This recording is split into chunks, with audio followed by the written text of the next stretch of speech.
नमस्कार भक्तों, मित्रों और साधकों, आप सभी को गुरु सत्यवान की ओर से बहुत बहुत नमस्कार। आज 22 सितंबर 2022 महादेव धाम पर ये झज्जर से पहुंची एक बेटी, और आज बहुत ज़ोर की बाहर बारिश हो रही है। बाहर बारिश हो रही है बहुत ज़ोर से, और अभी ये बेटी पहुंची है। क्या नाम है बेटा आपका? नमः शिवाय। पुष्पा नाम है। इनका नाम पुष्पा है। कहाँ से आए हैं आप? गुरुजी झज्जर से। झज्जर से आए। आज आप किस लिए आए? गुरुजी मैंने यहाँ से गुरु दीक्षा ली थी आपसे, तो आज मेरे को जो जो अनुभव हुए थे वो पूरे हो चुके हैं। अच्छा। उसके बाद मैं आज वो प्रक्रिया पूरी करने के लिए आई हूँ। 6 महीने पहले मैंने यहाँ से गुरु दीक्षा ली थी। अच्छा। मैंने यूट्यूब पे वीडियो देखी थी, तो मुझे अच्छा लगा जिस तरह के गुरु जी ने बताया कि अध्यात्म के क्षेत्र में किस तरह से क्या क्या होता है। तो मेरे को थोड़ी सी उत्सुकता हुई कि मुझे इस बारे में यहीं से गुरु दीक्षा लेनी चाहिए। तो मैंने गुरु जी से गुरु दीक्षा ली और भक्ति मार्ग पे चल पड़ी। भक्ति मार्ग पे चलने पे मुझे जो अनुभव हुए, बहुत अच्छे अनुभव हुए हैं। आज इतना हो गया है कि मैं सामने वाले के बारे में सब कुछ जान सकती हूँ। उसके बारे में मुझे इतना पता चल जाता है कि उसकी मैं सब कुछ उस व्यक्ति के बारे में सब कुछ जान सकती हूँ। और मुझे भक्ति के मार्ग में इस जो मेरे गुरुजी ने मुझे बताया, उसमें जो मुझे बहुत अच्छे अनुभव हुए, जिसका वर्णन करना बहुत मुश्किल है। और कुछ अलग ही अनुभव थे, और बहुत भगवान के प्रति बहुत ज़्यादा भक्ति की भावना उत्पन्न हुई उस टाइम पे। मैं शुरू से ही भगवान शिव की पूजा करती थी, तो मुझे जुड़ना ही था। और मैं गुरु जी से इसी वजह से मैंने गुरु दीक्षा ली, और आज मैं इसीलिए शिव धाम में आई हूँ गुरु जी से मिलने के लिए और शिव गुरु से मिलने। अच्छा, अपना कोई अनुभव बताओ जिस समय पर आपके ऊपर शक्तिपात हुआ था। हाँ जी। जब आपको शक्ति का अनुभव हुआ कि भगवान शिव की कोई शक्ति आपके पास में आ रही है, तो कैसे कैसे एक्टिवेट हुआ चक्रों का, क्या क्या हुआ था? जब गुरुजी मेरे को शक्तिपात हुआ और मुझे शक्तियों का अनुभव हुआ, उस टाइम पे जब मैं जो जिस तरह से गुरुजी आपने मुझे बताया था उस तरह से जब मैं करती थी, तो मुझे ऐसा लगता था यहाँ से पूरी वाइब्रेशन पूरी बॉडी में जा रही है।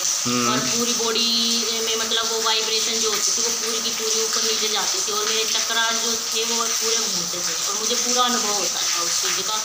और यहाँ पे भी सब पूरे चक्रास घूमने, उसके बाद मुझे ये सब पता चलने लग गया। मुझे दिखाई देने लगा कि सामने व्यक्ति के बारे में जो भी है, उसके बाद ही मुझे पता लगने लगा कि ये सारी चीज़ें हैं। वो वाइब्रेशन मुझे हुई थी, वो भक्ति के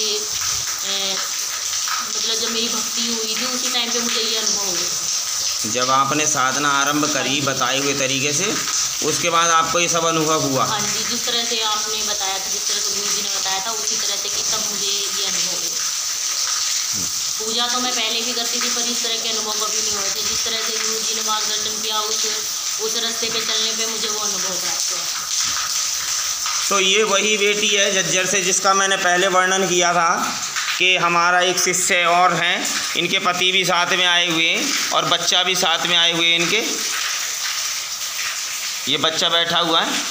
आज बहुत ज़ोर की बारिश हो रही है बाहर, आपको शायद थोड़ा बहुत पानी गिरा हुआ भी दिखेगा, और लाइट भी चली गई है। ठीक है, तो मैंने पहले वर्णन किया था जिनका, ये झज्जर से वही पुष्पा बेटी है। और आज ये भगवान शिव के पास फिर हमारे कहने से यहाँ पर आई, और वैसे इनसे मैंने बोला है कि ये सभी के लिए सेवा दें, जिस प्रकार से हिमाचल वाले सेवा दे रहे हैं। लेकिन कुछ इनके कारण हैं, ये थोड़ा बहुत ही समय दे पाएंगी। और देखो, जा तो ये रोज़ का कुछ 1-2 घंटे दें, या फिर सप्ताह में 1-आध दिन दे पाएँ, वो इनके ऊपर निर्भर करता है। जैसे ही ये मुझे बोलेंगी उसी के हिसाब से मैं आपको अगली वीडियो में जब भी बनाऊंगा तो उस वक्त आपको बता दिया जाएगा कि ये कौन से दिन या फिर कितने समय तक अपनी सेवा देंगी आप सभी लोगों को। आप सभी का जो बताने का प्रोसीजर है वो कर पाएंगी, आप सभी लोगों को बताने की ही सेवा कर पाएंगी, क्योंकि ये इनका जो बहुत बड़ा परिवार है, अपने परिवार में सेवा वगैरह करती हैं, काम वगैरह होते हैं घर के। तो लेकिन फिर भी ये मेरे कहने से ये आज इस बात के लिए राज़ी हुई हैं कि मैं गुरुजी ज़रूर सेवा दूंगी, चाहे मुझसे 1 घंटे की ही सेवा हो पाएगी, जन कल्याण मैं ज़रूर करूंगी, जितनी भी मुझसे हो पाएगी मैं ज़रूर करूंगी। और हो सकता है आगे ये 2 घंटे भी समय दें या 5 घंटे भी समय दें, वो इनकी इच्छा के ऊपर निर्भर करता। हम इनको ज़्यादा फोर्स नहीं कर सकते क्योंकि घर गृहस्थी भी देखनी होती है। तो ये इनके अनुभव थे। और आज हमारी एक बेटी का और पूर्ण ढंग से, जैसे मैंने जिस तरह से पूरी परीक्षाएं ली और उसके बाद ही इनको आज सामने सबके प्रस्तुत किया है। और इनका नंबर भी अलग से वो नंबर लेंगी और उसी नंबर पर आप लोग संपर्क कर पाए करेंगे और वो नंबर डाल दिया जाएगा। और हमारा एक शिष्य और है जो उत्तर प्रदेश से, अभी उसका भी दिव्य दृष्टि खुलने का प्रोसीजर होने ही वाला है पूरा, और उसका भी डाल दिया जाएगा। आप ये सोचते हो कि गुरुजी सिर्फ अपने विषय में ही सोच रहे हैं, किसी के विषय में उजागर नहीं कर रहे। मुझे किसी से कुछ मतलब नहीं है, मैं तो सभी के लिए चाहता हूँ कि जैसे इन बेटी को प्राप्त हुई, हिमाचल वालों को प्राप्त हुई, उसी प्रकार से उसको भी प्राप्त हो, उत्तर प्रदेश वाले को, और सभी को प्राप्त हो। जो शिष्य चल रहे हैं इस रास्ते पर, भक्ति रास्ते पर, उन सबको प्राप्त हो, ये दिव्य दृष्टि सबको प्राप्त हो, वो अपना और जगत का कल्याण कर सकें। और कुछ मेरे शिष्य, अभी दो शिष्य हिमाचल में भी हैं जिनकी जिस समय पर वो गुरु पूर्णिमा पर भी आए थे, और उनका भी कुछ अभी दृष्टि खुलने के प्रोसीजर पर चल रही है। उनका भी नाम आपको बता दिया जाएगा, जिस समय पर खुल जाएगा उनका नंबर भी डाल दिया जाएगा आपके सामने। आप उनसे भी फिर अपनी पुष्टियां करा सकेंगे, अपने विषय में जान सकेंगे।